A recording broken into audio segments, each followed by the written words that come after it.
ہمارے درمیان بہت ساری الجھنیں ہیں اور الجھنیں بڑھائی جا رہی ہیں، پھیلائی جا رہی ہیں. اس میں کسی حد تک میرا قصور ہے، یعنی میری صنف کا قصور ہے، میرے قبیلے کا قصور ہے جی. اور مجھے بہت ساری چیزوں کو اپنی ٹھیک کرنا پڑے گی، بہت ساری چیزیں ٹھیک ہو جائیں گی. بتا دوں میرا قصور کیا ہے؟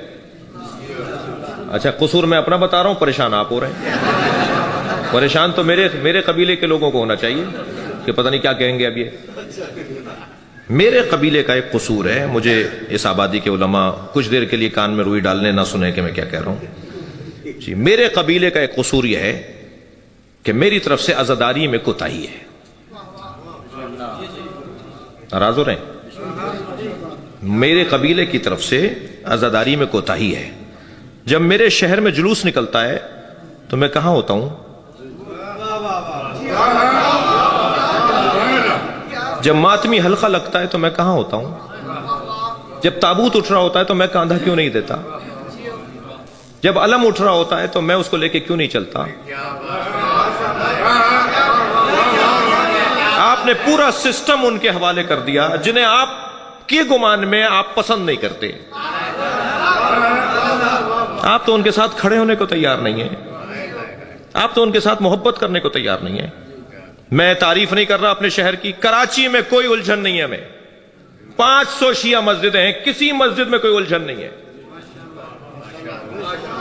وجہ کیا ہے؟ 200 سے زیادہ علماء کرام کا ماتمی دستہ ہے جو جلوس میں ماتم کرتا ہے. مولانا نوحہ پڑھتے ہیں، کبھی مولانا حسن ظفر پڑھتے ہیں، کبھی نعیم الحسن صاحب پڑھتے ہیں، کبھی مولانا ناظر عباس صاحب پڑھتے ہیں. علماء ہی نوحہ پڑھتے ہیں، علماء ہی حلقہ لگا کے ماتم کرتے ہیں جی. امامہ سر پہ ہوتا ہے، قبا پہنی بھی ہوتی ہے، اور حلقے میں لگ کے ماتم کر رہے ہوتے ہیں. یہ شعبہ جو ہماری بنیاد ہے، ہماری اساس ہے.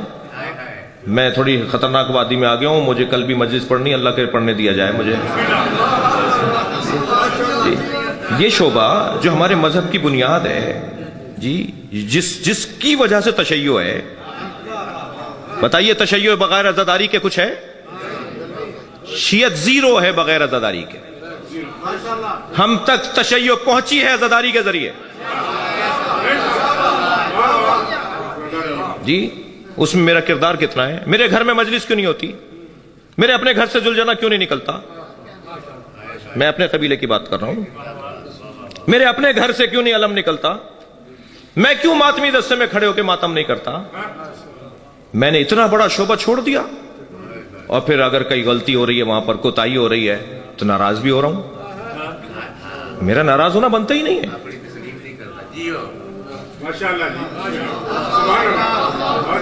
آپ بھی ڈر ڈر کے ماشاءاللہ بول رہے ہیں.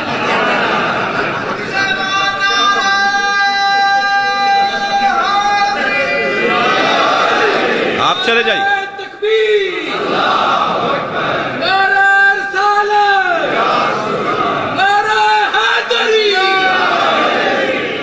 ایران میں ہر مجتہد کے گھر میں عشرہ ہوتا ہے جی. جوتیاں ٹھیک کرتے ہیں وہ عزاداروں کی.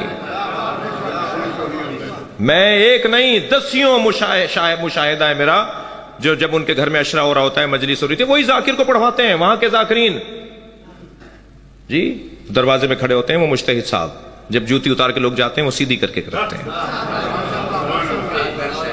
عراق میں ایسا ہی ہے، ایران میں ایسا ہی ہے، لبنان بحرین میں ایسا ہی ہے جی. میں نے پاکستان میں شیخ محسن علی نجفی کو دیکھا ہے اسلام آباد میں. وہ ٹرے میں نیاز لے کے خود کھڑے ہوتے ہیں جب ایام فاطمیہ میں بی بی کی مجلسیں ہوتی ہیں نا. شیخ محسن صاحب کے ٹرے میں لے کے کھڑے ہوتے ہیں تبرک کہ میں زائرین کو تبرک خود بانٹوں گا. ہم نے نوکروں کے حوالے کیا ہوا ہے. میں آپ سے بھی کہہ رہا ہوں جی.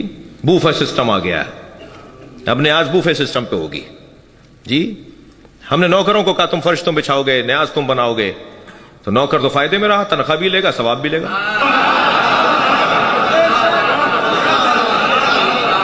میں نے امام حسین کا فرش نہیں بچھایا، میں نے امام حسین کے نیاز میں جو حلیم پکڑا تھا اس میں گھوٹا نہیں لگایا. وہ جو امام کے نیاز کی بریانی بن رہی تھی میں نے جا کر اس کے نیچے چولہے میں آگ روشن نہیں کی، تو میں تو کھو رہا ہوں اپنے ثواب کو. بہت بڑا کردار ہے. میں گزارش کروں گا علماء کے فورم پر بھی یہ کہہ چکا ہوں جی کہ کوتاہیاں ہیں، کچھ کوتاہیاں میری ہیں، میرے قبیلے کی ہیں، انہیں ٹھیک کر دیا جائے، مسئلہ بہت سادہ سی بات ہے، بہت سیدھی سی بات ہے۔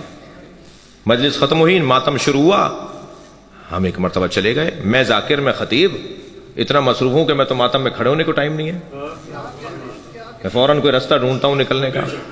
کیا چلی جائے گی؟ تم نے 1.5 گھنٹے اپنی مرضی سے خطاب کیا، تمہیں خطاب تو 1 گھنٹے کرنا تھا، تم نے اپنی مرضی سے 1.5 گھنٹے خطاب کر لیا، 10 منٹ ماتم نہیں سن سکتے؟ 10 منٹ تک تم نوحہ نہیں سن سکتے؟ یہ ہیں وہ چھوٹی چھوٹی سی چیزیں جنہیں اگر میں ٹھیک کر لوں تو میرے قوم کے مسئلے حل ہو جائیں گے۔ صلوات پڑھیں گے محمد و آل محمد۔